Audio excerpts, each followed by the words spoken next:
Halo, halo, halo, apa kabar semua teman-teman? Selamat datang di acara baru kami, namanya Jogja Karya Podcast. Oke, sebelum kita ngobrol lebih jauh, kita dengerin dulu nih dari seorang penggagas, inisiator, dan pentolan.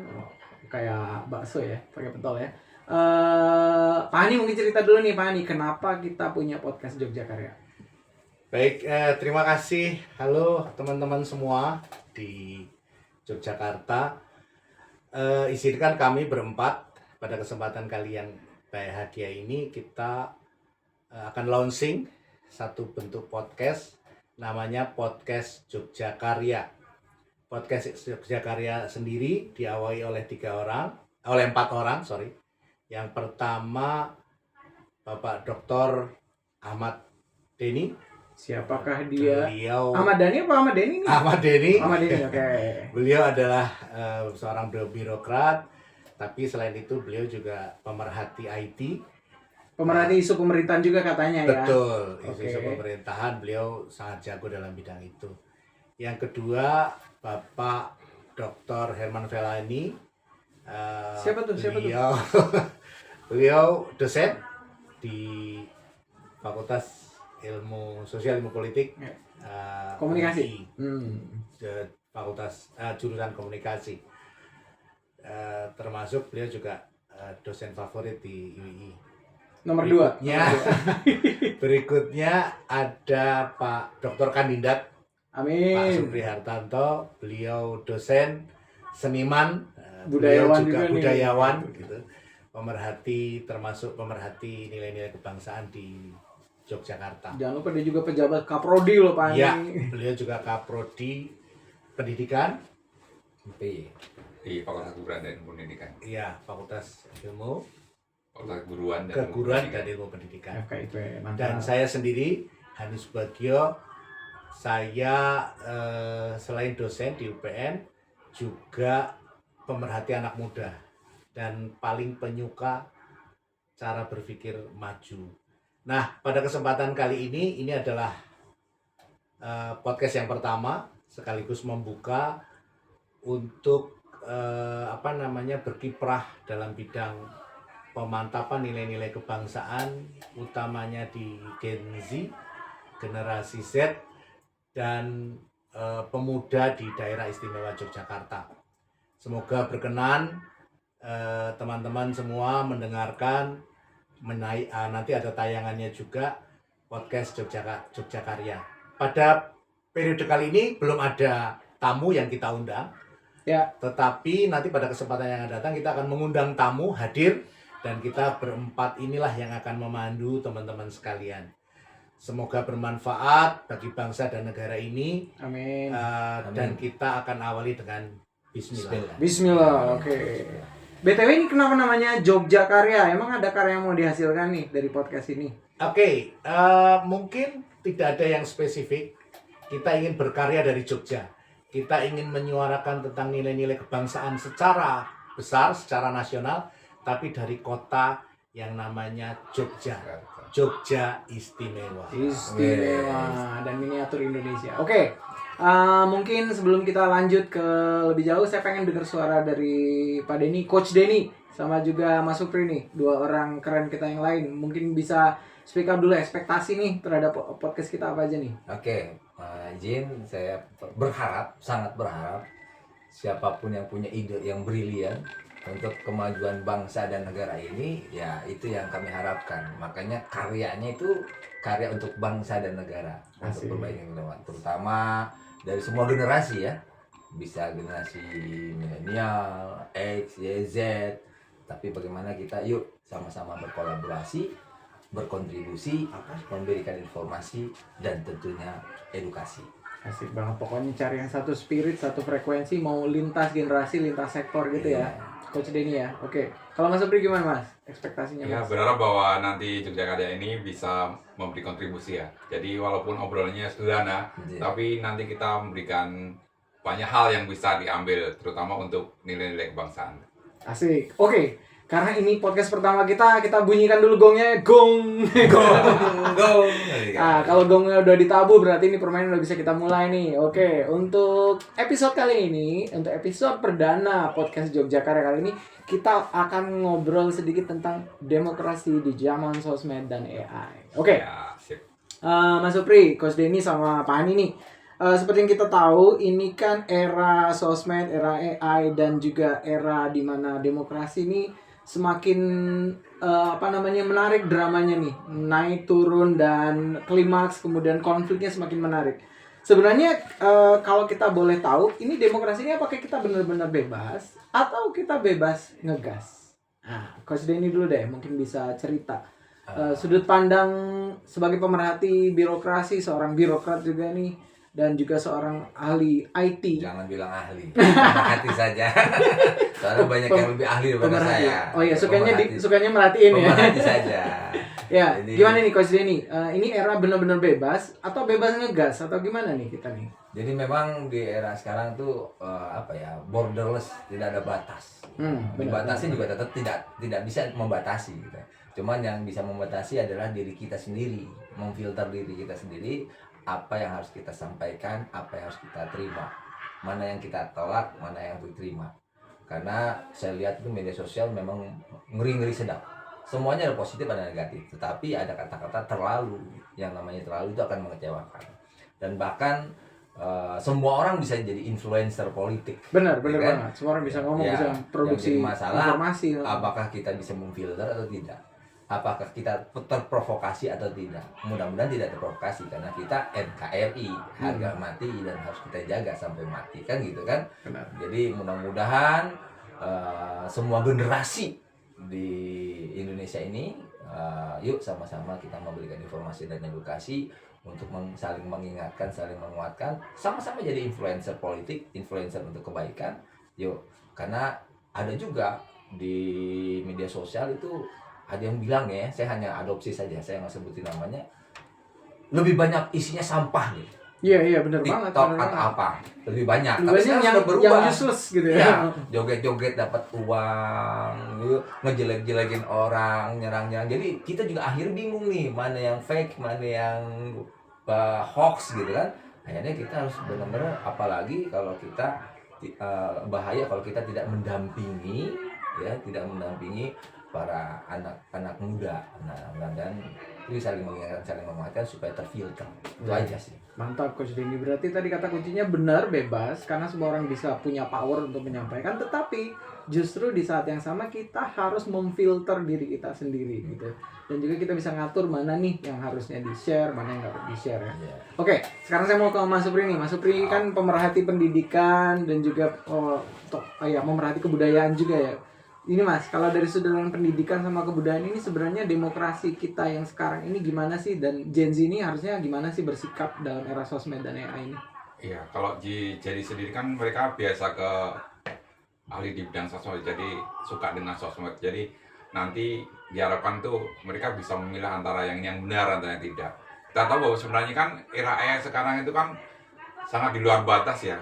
Bisa bikin video, bisa bikin foto fake, bisa semuanya bisa. Bahkan kita mengangkat seorang pahlawan ya, pahlawan yang dulu sudah meninggal zaman-zaman dulu tuh bisa kita videokan. Dihidupkan saat ini lagi itu gitu ya. juga kita tahu bahwa sebenarnya kalau kita nggak bijak nanti bisa menjadi seperti kita salah beranggapan gitu loh. Kita hanya melihat video, kita hanya melihat foto, itu ada berapa orang dia percaya bahwa itu suatu kebenaran. Nah, itu yang sebenarnya yang sangat berbahaya ya. Oleh karena itu kita harus belajar bagaimana memanfaatkan AI dengan sebaik mungkin. Jangan sampai kita nggak paham tentang ini benar atau salah sehingga kita nanti terjebak kesalahan-kesalahan yang sama gitu. Oke. Mas Supri tadi udah nyinggung sedikit spill bahwasanya AI itu sebenarnya berguna banget, tapi di sisi lain critical thinking kita jangan dilupakan. Dan nanti saya pengen dengar dari Mas Supri, apa sih tipsnya supaya kita bisa pakai AI itu untuk sesuatu yang positif, yang bermanfaat untuk apalagi untuk kehidupan kebangsaan dan bernegara. Oke, thank you Mas Supri. Nanti saya balik ke Mas Supri, tapi saya pengen dengar suaranya pemerhati Gen Z dan anak muda nih, Pak Hani. Pak Fani, kenapa Fani memandang Gen Z ini sebagai generasi yang penting, apalagi di era sosmed ini dan di era AI ini, mereka perlu kita berikan attention lebih. Alasan Fani kenapa sih? Fani khawatir ada kekhawatiran khusus terhadap generasi yang sekarang atau gimana? Oke, betul. Jadi bagaimanapun generasi sebutannya apapun saat ini, itu adalah generasi penerus. Dia tidak bisa lepas dari satu era di mana mereka bisa berkembang. Mereka bisa mengisi kehidupan mereka dengan segala sesuatu yang bermanfaat. Nah, yang kita sayangkan adalah kita khawatir kalau kita memberikan kebebasan yang tanpa batas. Bukan berarti bahwa mereka boleh saja hidup dengan cara hidup dan kehidupan mereka sendiri ya. Tetapi kita sebagai orang tua, sebagai pendahulu, atau orang yang sudah pernah lahir lebih dulu, setidaknya punya kewajiban moral. Kita itu ibaratnya ya, saya orang tua, ketika kepada anak kita itu rasanya ada yang hilang ketika anak kita itu sudah dewasa, sudah bekerja, dan ketika dia pergi kita tidak nyangoni gitu. Kita tidak memberikan bekal. Itu ada yang hilang gitu. Padahal orang tua itu kenikmatannya adalah ketika Pak, Bu, aku mau ke sekolah, aku ada aktivitas, aku pamit dulu. Dan kita memberi sangu gitu ya, memberi bekal. Itu rasanya begitu puas, begitu bangga gitu. Oh, kita orang tua memberikan sesuatu yang terbaik buat anak kita. Nah, sama. Sebagai pemerhati generasi muda itu, kita orang tua atau generasi yang sebelumnya itu sifatnya wajib kita memberikan bekal. Mungkin tidak dalam bentuk materi, mungkin dalam pengalaman hidup, mungkin dalam sesuatu yang pernah kita temukan sebelumnya, dan kita berharap itu itu terjadi kepada anak kita atau tidak terjadi. Contoh ya, kita tidak mungkin kalau melalui sebuah jalan kepleset jatuh, itu sakit. Dan apakah kita berharap orang yang berikutnya jatuh dan sakit? Enggak dong. Tidak, pastinya. Nah, oleh sebab itu, maka kita beritahu gitu loh. Hati-hati ya. Jangan jalan di sana. Berputarlah sedikit. Nah, suka tidak suka, ini ada gap antara apa yang diharapkan dengan orang tua dengan apa yang diinginkan oleh anak. Tetapi gap ini bukan berarti kemudian harus hasilnya ya sudah cut saja, tidak ada komunikasi, tidak ada bekal, biar saja hidup dengan cara sendiri. Nggak begitu. Suka atau tidak suka itu anak-anak kita, suka atau tidak suka mereka adalah generasi penerus kita. Kita tidak ingin bangsa ini menjadi jatuh atau terpuruk hanya karena kita abai. Saya setuju dengan pendapat saatnya sekarang orang baik itu tidak diam. Saatnya orang baik harus berbicara. Apapun itu, walaupun pahit, ini adalah jamu untuk menjadi lebih sehat. Demikian, Pak Herman. Mantap. Jadi niat baik akan berakhir baik. Kalau belum keadaannya baik, berarti belum berakhir. Betul. Mantap. Keren. Ini spiritnya keren, ini like-minded person, semangat semua ya. Tapi saya suka nih, tadi dari 3 orang teman-teman tadi ngasih suara mereka, orang-orang baik ini tadi mengatakan bahwasanya ya sosmed itu kayak mic yang bisa dipakai kapan aja oleh siapa aja tanpa moderator, tapi jangan lupa kita harus punya kontrol. Coach Denny bilang tadi harus memfilter. Kemudian juga Mas Subri tadi menekankan jangan lupa bahwasanya ini kalian bisa produksi apapun tapi harus juga dengan tujuan yang baik, dengan cara yang baik. Dan tadi Pak Hani menekankan lagi bahwasanya ini nih kita punya misi ini penting karena kita harus bekalin anak-anak kita. Oke, kita akan break dulu untuk segmen pertama ini, kemudian nanti di segmen berikutnya kita akan bahas lebih jauh gimana nih AI yang pinter bisa bikin warganet yang benar. Oke, kita akan kembali setelah segmen yang kedua nanti. Kita mulai. Oke, thank you. Rono ilmu komunikasi kok. Menyetop recordnya gimana kata Mas? Nanti sudah 15 menit katanya disuruh break dulu. Oke, mantap. Setelah ini di segmen yang kedua gantian saya akan tanya Pak Herman kondisi mahasiswa sekarang. 15 Mas di record Mas. kondisi enggak udah. Oh. Udah aku persiapan. Gitu ya Pak Herman. Hmm. Saya ingin menyampaikan eranya demokrasi saat ini. Nah, Mas Herman bisa sampaikan yang kemarin waktu webinar keren. Oh iya, ya. Ya lah, nanti Pak Supri juga bisa nambahin. Sudah.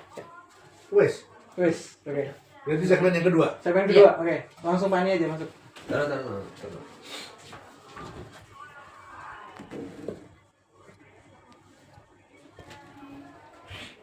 30 menit nggak apa-apa kok Pak. Oke. Ternyata 15 menit cepet tuh. Ya. Lo ini ngerjain dulu ngomongin sendiri. Mas Andi udah nyuruh kita 15 menit tuh. Dianya berubah pikiran. Ini datang ya. Iya, aku yang undang. Oh, iya. Karena saya mensupport kejiwaan dia. Kadang-kadang Gua lagi live lu. Enggak, ini namanya Bu Eko Nyayu. Badiklat beliau. bukan biasa, beda. Baik, Skrupnya kadang-kadang lepas ya skrupnya. Oke, segmen 2. oke. Teman-teman, para pendengar podcast Jogjakarya yang berbahagia, pada kesempatan kali ini kita akan buka segmen yang kedua. Nah, kalau kita melihat era demokrasi saat ini, pasti para dosen pada Widya Iswara ini punya banyak pengalaman. Nah, mari kita sekarang dengerin dari Pak Herman selaku dosen atau pakar komunikasi nih. Gimana sih Pak, menurut Pak Herman, kondisi demokrasi era sekarang? Silakan. Oke, makasih. Ini pertanyaan Pak Ani ini berat dijawabnya karena apa? Kalau kita ngomongin demokrasi di era sekarang, itu kalau menurut saya justru generasi muda, anak-anak mahasiswa, itu cenderung mereka milih shortcut. Mereka menghilangkan proses demokrasi kita yang dididik, yang kalau zaman dulu, misalnya Iya. sederhana nih, milih ketua kelas, Oke. milih ketua OSIS, mungkin milih menentukan mau jalan-jalan kemana, itu kita pakai proses musyawarah. Oke. Gini sekarang ini kecenderungan anak muda nih gini sekarang, Mas Supri, Coach Denny dan Pak Andi, mereka lebih suka shortcut. Shortcut itu misalnya udah polling aja. Mereka lebih milih udah kita kalau menentukan suara, milih mengambil satu keputusan, mending kita langsung udah kasih polling di WhatsApp atau polling di IG, dan mereka kecenderungannya tuh kayak gitu, maunya instan. Padahal nih, Ya. kalau mereka ngobrol aja dikit, musyawarah, itu kan mereka belajar melihat sesuatu dari berbagai perspektif. Itu melatih critical thinking tuh. Dia harusnya bisa tahu baiknya apa ke suatu keputusan, buruknya apa.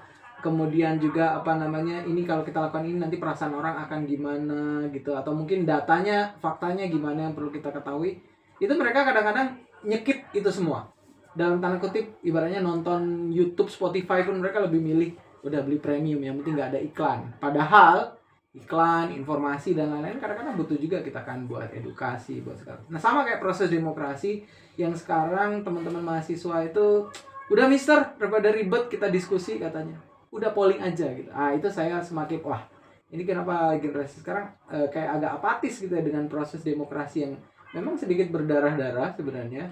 Saya ingat banget itu ada satu quotes dari salah satu bapak guru bangsa kita, Coach Cokroaminoto, dia bilang bermusyawarahlah, karena dalam jelek-jeleknya musyawarah itu kalau keputusannya salah itu tetap ada satu kebaikan dibandingkan satu keputusan orang yang benar dan itu tanpa proses diskusi atau musyawarah.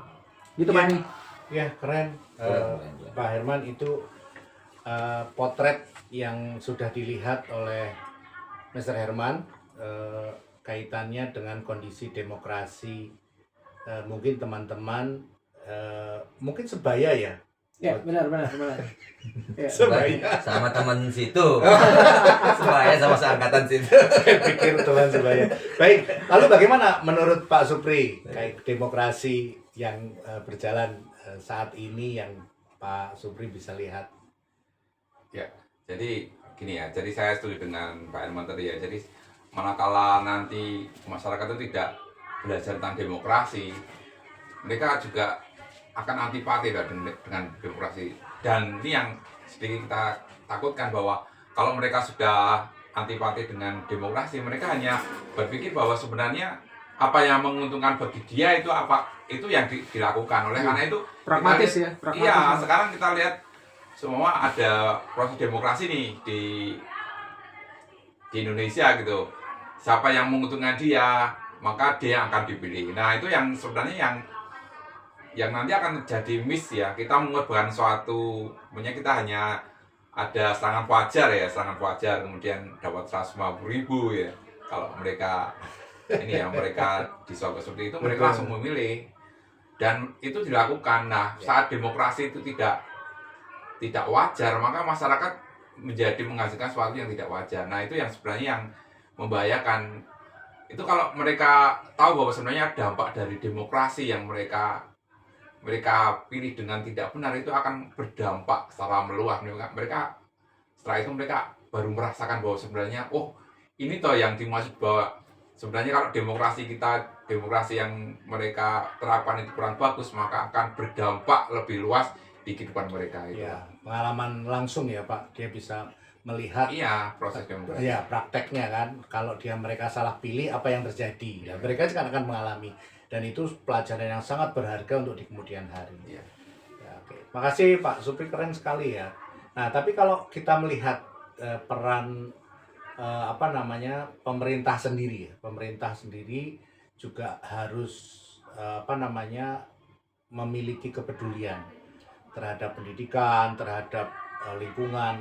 Nah, menurut Coach Denny, kira-kira seperti apa nih peran government gitu ya, birokrasi terhadap pendidikan terhadap generasi muda? Oke, siap. Terima kasih Pak Hani, teman-teman, Pak Herman sama Pak Supri. Kebetulan saya memang sering menjadi pembicara di beberapa pertemuan birokrasi, Ya. ASN. Betul. Ada generasi Z, generasi milenial, bahkan baby boomer gitu. Kolonial Dan juga ya. Kolonial juga ada. Kolonial juga ada. Dan di birokrasi itu ada yang namanya nilai-nilai ASN. Value, ya, singkatan. Berakhlak. Ber-nya itu berorientasi pada pelayanan. A-nya itu akuntabel. K-nya kompeten. H-nya harmonis. L-nya loyal. A-nya adaptif. K-nya kolaboratif. Nah ini kita ambil satu saja. Kalau saya jelaskan semuanya kelamaan. Kolaboratif. Memang kita harus kolaborasi. Jadi ada yang kolonial, milenial, Gen Z. Nah, dan saya lihat itu memang di era demokrasi ini jangan sampai kita lepas pergerakan Gen Z yang luar biasa cepat, disrupsi. Dulu namanya VUCA World, ganti nama Tuna World, sekarang Bunny World. Nah, mungkin ada istilah baru lagi ya. Tapi intinya itu pergerakan sangat cepat dan kita nggak bisa menunggu, dan kita harus, kita sebagai yang lebih senior punya pengalaman ya, walaupun pengalaman digitalnya nggak sebanyak Gen Z, karena waktu mereka sudah lebih banyak luangnya, ya kita harus berperan sebagai coach. Betul. Coach itu perannya mendampingi, Terus bukan mengarahkan tapi mendampingi, mengingatkan. Kita menggali potensi Gen Z supaya potensi masing-masing keluar. Tinggal kita sebagai senior memfilter ini jangan sebagian ini. Nah itu kita nggak boleh keras, dan kita juga nggak boleh diam di zona nyaman. Jadi ayolah, kalau teman-teman semua apapun generasinya, kalau mau nyaman di zaman yang akan datang, keluar dari zona nyaman. Tapi keluar dari zona nyaman itu bukan keluar dari kerjaan. Jadi keluar dari kebiasaan. ya, kalau salah ya. Jangan salah. Gen Z gampang berhenti sekarang. Banyak berhenti. Nah itu makanya harus kita coaching Gen Z.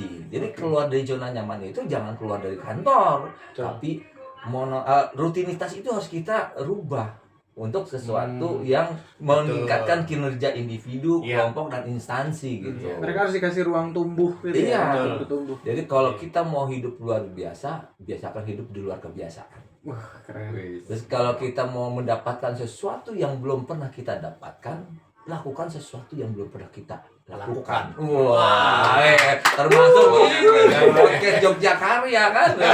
Ini gimana ceritanya gitu? Ada birokrat, ada dosen bisa kerja bareng. Ini luar biasa kita. Itu mungkin kita saling mengingatkan, saling menguatkan, itu aja. Tapi saya teringat, kita kayaknya perlu ganti nih, Mas Supri, Pak Hani, kita ganti coach juga nama kita ya. Iya. Coach Hani, Coach Herman. Iya. Tapi gini, coach tadi bilang coach Denny tadi apa namanya kolaborasi antar generasi. Mungkin ya coaching antar generasi ini yang miss, yang belum kita banyak eksplorasi dan lakukan. Jadi saya berharap nih podcast Yogyakarta berikutnya nih kolaborasi nih, diskusinya udah antar generasi, nggak cuma kita dari generasi yang sama, latar belakang yang sama gitu kan. Tapi mungkin nanti apa namanya Pani kan kita habis ini mau ke segmen 3 nih. Segmen 3 nanti kita pengen siapa nanti yang leading nih? Ini Coach Denny atau Mas Supri atau Mas Supri ya. Nanti mungkin dia bisa bawa ini dari angle Gen Z yang itu gimana tadi AI itu bisa jadi apa, gimana caranya cerdas kita berdemokrasi di era AI ini. Mereka tetap bisa memanfaatkan zamannya mereka, eranya mereka, teknologinya mereka, tapi tetap tidak melupakan spirit kebangsaan gitu ya. Oke, mungkin habis ini kita atau mungkin saya pengen dengar dulu sedikit Mas Supri mungkin bisa ngerespon idenya Coach Denny tadi soal kolaborasi antar generasi tadi itu seberapa penting sih sebenarnya kalau menurut Mas Supri dari aspek pendidikan? Oke, jadi itu sangat penting ya. Jadi ada suatu konsep bahwa sebenarnya ada beberapa teori yang mengatakan bahwa sebenarnya kalau seseorang itu nanti dipengaruhi oleh lingkungannya ya. Jadi kalau umpamanya lingkungannya baik, nanti dia akan berpengaruh juga dengan dirinya.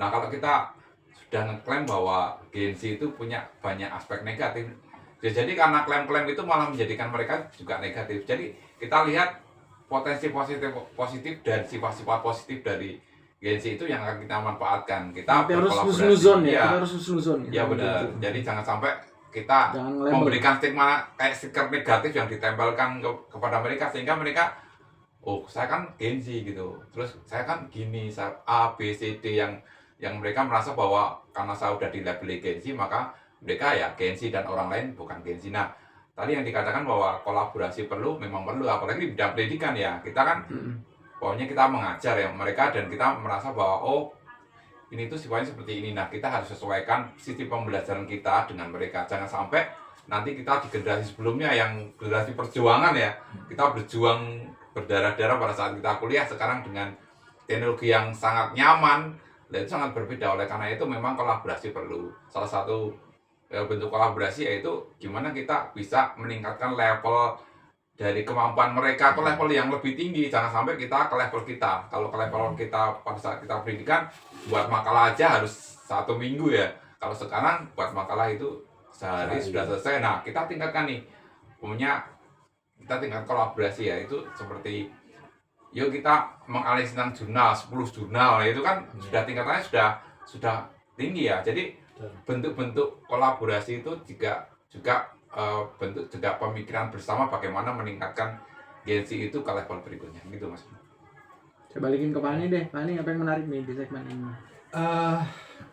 Saya setuju ya, kita setiap podcast kita biasakan ada nilai-nilai yang kita akan kita angkat, tetapi tidak banyak karena khawatir nanti yang pendengar itu agak terganggu terlalu banyaknya kebanyakan ide ya. Kebanyakan ide. Tapi saya melengkapi yang tadi disampaikan oleh Pak Supri, Coach Supri, termasuk yang disampaikan oleh Coach Denny dalam TikToknya. Jangan lupa follow. Mention at Ahmad Denny 88. Nah, beliau mengatakan kalau kita berkumpul dengan 5 orang baik, maka kita yang ke-6. Maka kalau kita berkumpul dengan 5 orang kreatif, kita yang ke-6. Tadi persis seperti yang disampaikan oleh Pak Supri, bahwa lingkungan itu betul-betul mempengaruhi. Apa yang akan terjadi 5 tahun seseorang itu 5 tahun ke depan, itu dilihat dari lingkungan apa atau teman apa yang dia punya. Satu, yang kedua, buku apa yang dia baca. Nah, oleh sebab itu mulai saat ini sudah waktunya ayo kita melakukan sesuatu yang kata Coach Denny tadi sampaikan. Cobalah melakukan sesuatu yang tidak biasa dilakukan.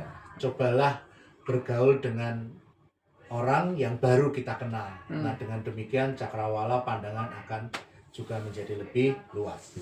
Demikian. Tapi bagaimana kalau menurut Mr. Herman sendiri yang ide tentang gagasan itu? Silakan. Menurut saya keren sih. Benang merah dari kita podcast perdana kita kali ini ada kata kuncinya kolaborasi antar generasi. Ya. Mas Supri udah kasih caranya tadi, termasuk misalnya udah memang sekarang kalian gampang cari jurnal, bikin tulisan, tapi coba kita bahas bareng-bareng seperti apa biar mereka critical thinking-nya tetap kita pakai AI tapi juga tetap pakai otak gitu kan. Ya. Kemudian Coach Denny tadi bilang jangan dilepas, mereka harusnya dikawal, dibantu gitu kan, dan Pak Hani tadi juga menekankan, Coach Hani juga bilang ini harus disangon nih, mereka harus dibekali gitu kan. Jadi saya sepakat banget bahwasanya di diskusi kita di podcast kali ini kita ketemu bahwasanya kita jangan ego dong, kita jangan merasa paling benar dan menganggap generasi lain itu labelnya negatif semua, kata Mas Supri tadi. Kolaborasi itu kata kunci supaya kita benar-benar maju bersama, karena nyiapin bangsa ini itu tugas bareng, bukan tugas satu kelompok atau tugas satu golongan aja gitu kan. Oke, mungkin ini kita udah masuk segmen 2 kita kayaknya. Terakhir. Kita masuk segmen terakhir habis ini. Ya. Dan untuk ini yang ngelit siapa nih? Mas. Mas, Nah, di betul, podcast ya. ini kayaknya ini tradisi bagus nih, Pak nih. Kita ganti-gantian gitu Iya. kan, supaya teman-teman Betul. jangan sampai di posisi kita posisi equal nih. Nah, sesuai dengan gambar di podcast Yogyakarta, semuanya duduk bareng gitu ya. Nanti saya izin boleh ngelit, boleh. Boleh. Yang penting saya tidak menawarkan jadi ketua, ngelit. Ya, di demokrasi Pancasila nggak boleh Demokrasi, menawarkan boleh. diri. Gua live lagi. Orang lain pada nonton. Ya. Oke. Ya, Coach Denny deh. Enggak, Pak Supri dulu. Oh iya, Dia closing. Dia closingnya Coach Denny ya. Oke. Ini recordingnya gimana nih? Oke dulu. Lah, ini udah 30 belum? Udah 30 sih sekarang. Mas Andi.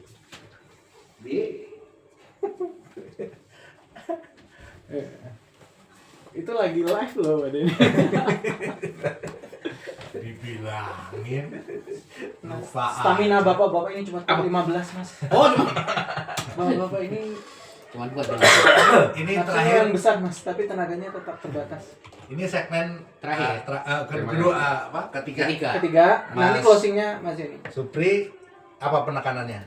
Karena bahwa penggunaan AI untuk sistem demokrasi itu harus bijak gitu Pak. Ya, nanti lemparin dengan silakan dilempar ke siapa. Oke. Kita nangkap. Terus Siap. terakhir dirimu. Ya, saya. Mas Supri kurang dekat loh mas mic-nya mas. Iya, iya, siap. Mic-nya di Udah, nggak apa-apa. Asal searah aja, nggak usah terlalu dekat. Ya oke, kita udah bisa ke berikutnya nih. Monggo Mas Supri, anytime you're ready. Template-nya nggak perlu bos. Bebas Tidak lah. perlu sama, bebas aja. Nanti Tapi kan penting tadi sudah kan edit. influencer politik udah saya sampaikan. Iya, iya. Ada kan minimal. Ya. Ada. Kenapa Supri? Mas siap. Oke, kita ke sesi 3 ya. Ke sesi 3. Nah, tadi sudah dijabarkan tentang bagaimana peran Gen-Z, kolaborasi, kemudian juga bagaimana strategi kita untuk merangkul Gen-Z untuk bersama-sama ke arah demokrasi. Ya, ini sekarang kita akan bahas tentang bagaimana peranan AI nih buat demokrasi, kemudian di pemerintahan juga pendidikan nih. Menurut Pak Denny nih, bagaimana peran AI dalam pemerintahan atau dalam demokrasi? Oke, siap. Semua berperan. Seharusnya di era sekarang ini digitalisasi, walaupun semua full digitalisasi berharap, tapi kita tidak bisa 100% digitalisasi. Nggak bisa kita 100% AI. Kita harus hybrid. Ya, Ya, sepakat. ada yang Setuju. dengan AI, ada yang manualnya, konvensional, supaya kita berimbang. Kemanusiaan jangan dilupakan gitu ya. Karena kata Harvard University, ini intinya saja, saya kalimatnya, AI won't replace human. Jadi Ya. artificial intelligence tidak menggantikan human, Setuju. tapi human with AI will be better than human without AI. Oke. Saya terjemahin ya, mohon maaf kalau salah ya. Ya. Kalau salah tolong translate ya. Pakai Google ya. kromo Inggris. Jadi manusia yang berkolaborasi dengan AI, yang adaptif dengan AI akan lebih baik daripada manusia yang tidak berkolaborasi dengan AI. Jadi jangan sampai kita 100% di AI, jangan juga sampai 100% kita konvensional, hybrid. Itu ya solusinya yang terbaik. Dan bahayanya kan kita nggak tahu tuh AI itu buatan siapa. Yang membuat sesuatu pasti ada motifnya. Yang bahaya kita nggak tahu motif mereka apa gitu, ya. Dan semua komunikasi kita terekam. Bisa jadi karena kita sudah Gen Z sudah ketergantungan dengan AI, tiba-tiba yang membuat AI itu dalam hitungan detik jawabannya dibuat ngaco semua. Oh iya, Dibuat disesatkan ngaco. gitu ya. Misalnya ada chatbot nanya ini awalnya benar, akhirnya percaya tuh. Iya. Semua yang dikatakan AI itu benar semua, akhirnya tergantungan. Iya. Nah, kalau misalnya yang membuat AI itu dia punya motif merusak otak Gen Z, dibuat dan hitungan itu salah semua. Akhirnya Betul. mereka bingung mana yang benar, mana yang salah. Itulah yang tadi saya sampaikan. Yuk kita sama-sama saling mengingatkan, saling menguatkan, saling mendampingi, bukan saling mengajari. Iya. Ya, coaching method itu perlu kita lakukan kepada generasi muda ke depan. Itu Oh iya, saja. benar sekali ya. Jadi memang kita jangan sampai nanti generasi muda kita nanti malah dirusak dengan AI ya. Kalau di bidang pendidikan kita kan melihat bahwa sebenarnya sisi moral, gotong royong, empati dan lain-lain itu tidak bisa diajarkan di AI ya. Iya. Karena mereka harus berhubungan antara satu orang dengan yang lainnya. Sedangkan generasi sekarang kan memang mereka tadi yang dikatakan Pak Herman bahwa sebenarnya pengennya langsung instan, Iya. pengennya langsung melihat bagaimana jawabannya di teknologi. Iya. Nah, kalau kita mengatakan bicara lebih dalam, mungkin Pak Herman nanti bisa menambahkan nih, bagaimana sebenarnya hubungannya antara Gen Z, pendidikan, dan AI ini, Mas Denny. Mas. Oke. Pak. Thank you, Pak Mas Herman. Supri. Ini pertanyaan yang kalau dijawab kayaknya harus podcast kita sampai 200 seri. Tapi kalau secara singkat, kata kuncinya kita udah ketemu tadi. Ini harus kolaboratif. AI, pendidikan, Gen Z. Tadi saya sepakat sama yang dikatakan Coach Denny tadi, bahwasanya AI itu jangan sampai kita menghilangkan kemampuan manusiawi kita untuk berpikir. Kalau kita semua dipercaya ke AI, dan masalahnya nanti kalau kita dalam kehidupan demokrasi, kita nanti susah untuk mencari kebenaran dengan proses yang benar. Iya. Maksudnya kayak gini, kita nganggap kalau di AI, di sosmed itu kan kita ada namanya filter bubble ya. Ada namanya echo chamber. Jadi kita cuma dengar hal-hal yang kita suka aja. Akhirnya kita cuma punya satu sudut pandang. Kita cuma pengen dengar jawaban yang kita mau aja gitu kan. Akhirnya kita jadi single minded gitu, nggak open minded, nggak multi perspektif. Nah, cara yang paling menurut saya tadi, gimana ini dikolaborasikan. Saya sepakat nggak boleh kita anti AI, anti sosmed gitu kan. AI, sosmed tetap kita pakai, tapi orangnya diberdayakan dengan cara apa? Literasi digital misalnya. Diberdayakan dengan apa? Kemampuan berpikir secara kritis. Dia harus tahu apa itu namanya logical fallacy, apa logika yang sesat pikir dan seterusnya. Supaya jangan sampai dia ini benar jawabannya kayak gini. Belum tentu, kita harus benturkan dengan realitas, dengan kenyataan.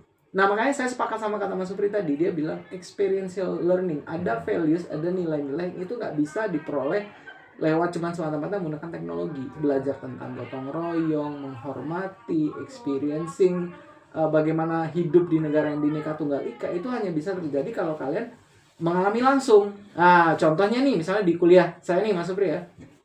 Salah satu tugasnya paling gampang, sederhana. Udah kalian berkumpul 5 orang bikin perkenalan tentang diri kalian, tapi dengan latar belakang suku bangsa masing-masing yang berbeda. Itu kalau cuma nanya ke AI, mereka nggak dapet experience-nya. Tapi kalau mereka disuruh bikin langsung, mereka explore, mereka belajar arti kebinekaan Indonesia yang sebenarnya.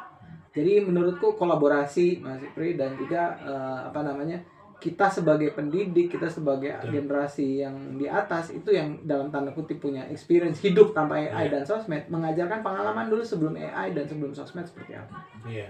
Oh iya. Dari cerita itu kita jadi was-was ini.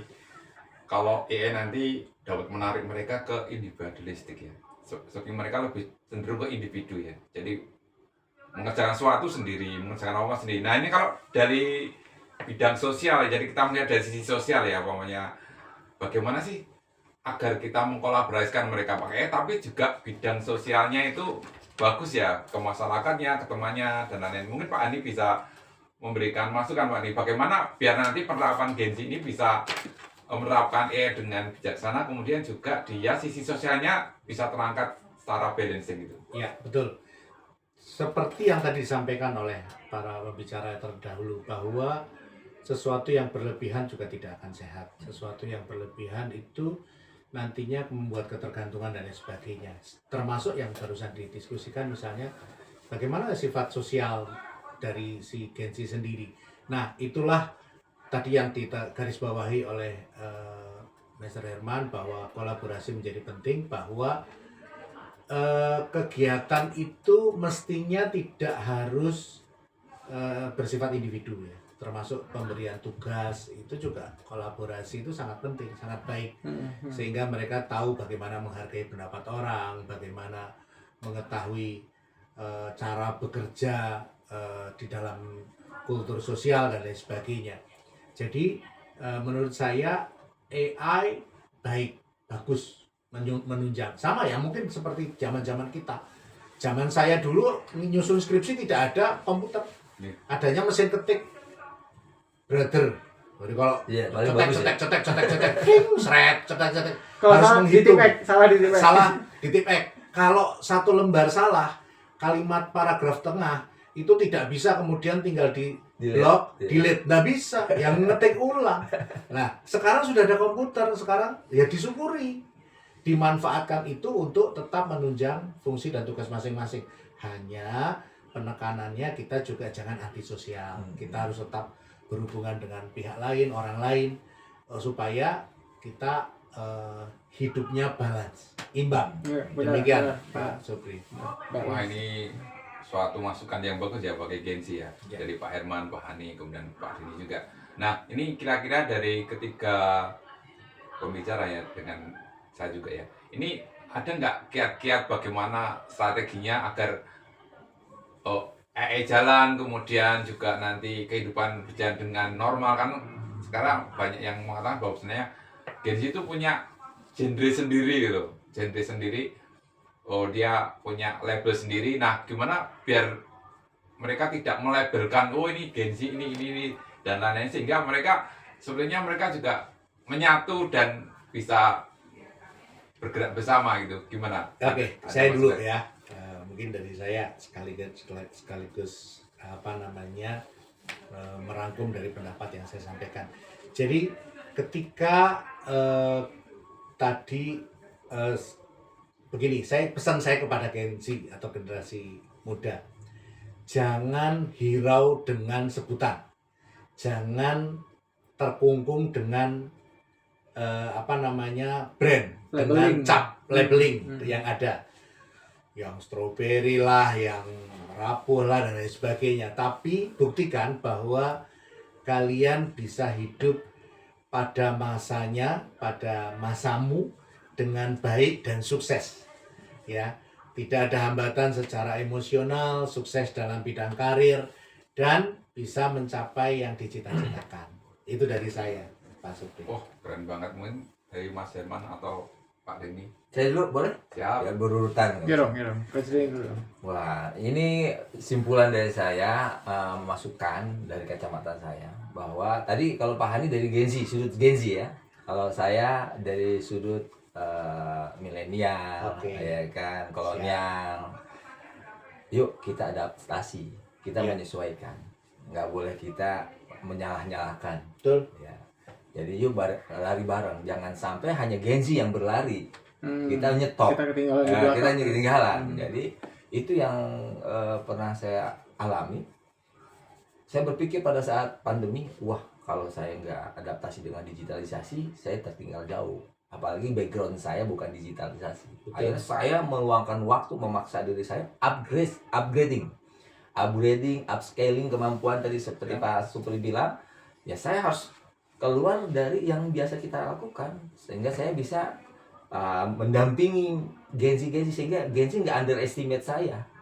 Oh ternyata Pak Denny juga memahami dunia Gensi gitu. Bisa gaul juga gitu ya sama diterima. dunia Nah, tapi kan AI kalau dan sosmed. era-era lama kan adanya perintah, memberikan petunjuk, tapi dia nggak mau belajar. Jadi kuncinya yuk sama-sama kita belajar. Hidup tuh belajar untuk memperbaiki diri. Hidup tuh bukan bersaing hanya pada diri sendiri, bukan dengan orang lain. Hidup itu bukan menjadi pemenang, tapi bagaimana tenang. Kalau menang, kita mengalahkan orang lain akan balas dendam. Benar. Tapi kalau kita tenang, rasanya jadi pemenang. Jadi saya nggak pernah gubris kalau orang berpikir saya menjadi pesaing dia, silakan. Saya punya tujuan, saya punya visi, saya fokus dan konsentrasi untuk mencapai visi dan tujuan saya yang nggak perlu orang lain tahu. Mantap. Mantap ya sekarang ini. Keren. Banyak quote-quote yang keluar ya. Iya, Ya, betul. Bisa ditulis ya, nanti bisa Iya. Ngapalin jadikan sampai status ya. semalam, tadi nggak malam. Nggak cuma tempat berkumpul orang-orang baik, ini tempat iya. orang-orang bijak dan orang-orang penuh quotes kayaknya Ah, Jogja iya, Karya Nah ya. ini tadi sudah disampaikan oleh Coach Denny ya. Jadi memang ada banyak hal yang bisa dipraktekkan. Kemudian kalau dari sisi Pak Herman bagaimana ini? Sebenarnya saya mau pesan ke khususnya buat teman-teman Gen Z itu jangan lupa teknologi menghilangkan kemanusiaan kita. Salah satunya tadi kemampuan kalian Ya, berpikir betul. kritis, kemampuan berempati, menghargai orang lain, kemudian juga kemampuan untuk berkolaborasi karena itu tidak bisa diajarkan oleh teknologi. Betul. Nah, untuk itu sebenarnya tadi benar, kita sebagai yang generasi di atas, mungkin kita sebagai pendidik atau mungkin sekarang Gen Z yang jadi Gen Z kan ada juga nih teman kita dosen Gen Z gitu kan. Betul. Nah, itu gunakan bahasa mereka tetapi tetap dengan tujuan yang tadi yang Iya. disampaikan oleh Coach Denny tadi.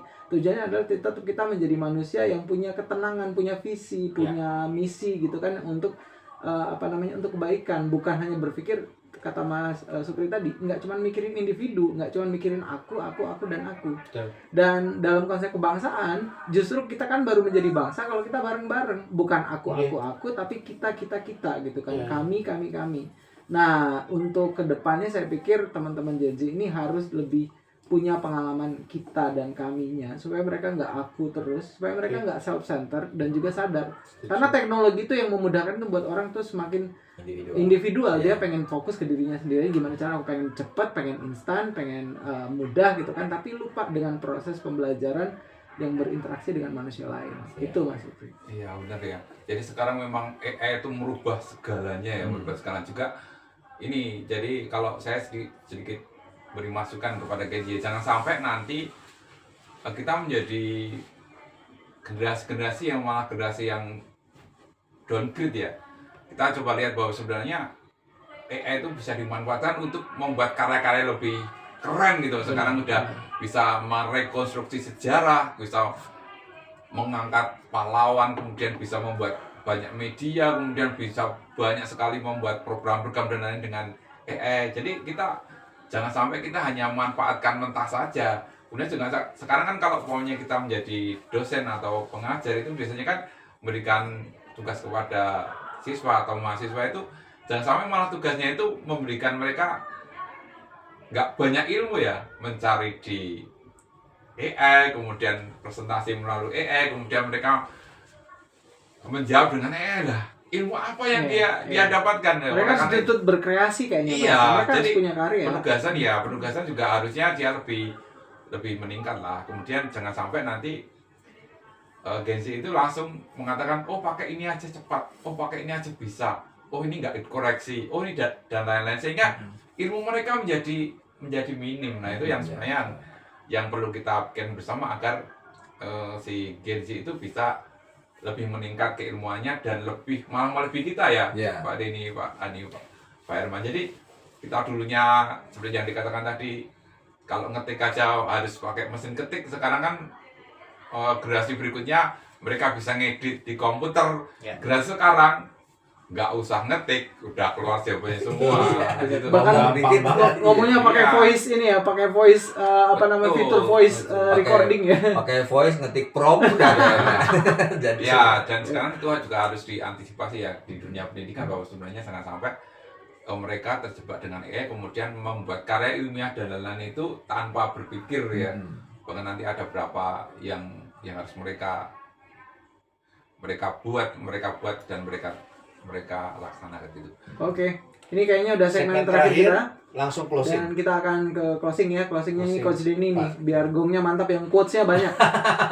closingnya ya kata kolaborasi tadi ya. Kalau kata kolaborasi adalah semua stakeholder yang terlibat, kolaborasi antar kampus, kolaborasi antar guru, dosen, widya suara, kolaborasi swasta dengan negeri, kolaborasi peserta didik dengan gurunya, dan juga kolaborasi dengan para orang tuanya. Ya, Jadi ya, kalau orang tua kita jangan hanya lupain. mendidik Gen Z ini hanya di sekolah saja atau di kampus saja, orang tuanya di rumahnya tidak memantau atau tidak mendampingi sebagai coach, itu juga agak berat ke depannya. Ya. Dan semuanya harus dibatasi, ya, dibatasi untuk saling please jangan no blame others, trust no blame others, solution oriented.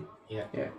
Jadi kita harus punya keyakinan bahwa kita ke depan akan jauh lebih baik. Oke. No blame others. Jangan pernah menyalahkan orang lain. Yang salah aja pikiran kita. Ya. Hati kita yang kotor yang salah. Nah, dan kaitan itu kan kaitan sama demokrasi gimana Pak Denny? Biar Ya. kita bisa Kaitannya dengan refleksi. demokrasi ya, kita memberikan kekuatan-kekuatan yang hal-hal yang positif ya. Jangan sampai juga kita tidak memfilter apa yang kita dengar. Dan kita juga tadi literasi digital juga harus paham. Nah, untuk mendapatkan literasi digital kan kita juga nggak bisa tahu mereka baca dari mana, jam berapa, siapa yang nge-share itu Betul. link videonya. Ya. Makanya kita yang pengen negara ini, bangsa ini ke depan bagus, yuk aktif kita memberikan kebaikan-kebaikan, informasi dan edukasi dan share ke mereka gitu. Ya. Karena kalau kita nggak share ke mereka, algoritma kita nggak bergerak, akhirnya mereka nggak dapat informasi kita. Nah, yuk sama-sama sharing is caring. Ya, dosen memberikan informasi kebaikan, guru kebaikan, Widya kebaikan. Jadi sehingga akhirnya semuanya terkolaborasi, baik ngumpul, akhirnya semuanya baik nantinya, gitu. Tanpa harus menyerang yang jelek, tapi kita terus aja kebaikan yang kita isi, gitu aja. Sip. Mantap. Thank Oke, you. ini kayaknya sesuai dengan gambar belum dibahas sih, gambar podcast kita Jogja Karya Pani. Ini siapa nih? Ada 4 ini udah sesuai sama topik kita hari ini. Ya, Kolaborasi. betul. Itu pasti cuma satu-satunya ya. Yang hidup ini cuma satu-satunya. Yang belum tumbuh ya, masih masa Yang pertumbuhan. Masih ya? masa pertumbuhan. Iya, iya, iya. Kalau ini Mr. Herman nih. Oh, Karena iya. dia senangnya pakai Pakai ikat kepala. Tapi hari ini yang pakai ikat Pak Iya, Denny. Ini Pak Denny Kacamata. karena kacamata gitu kan, ada jenggot-jenggotnya. Oh, iya, iya. Jangan ini Coach Supri. Supri. Coach Supri, ya. Budaya Pak.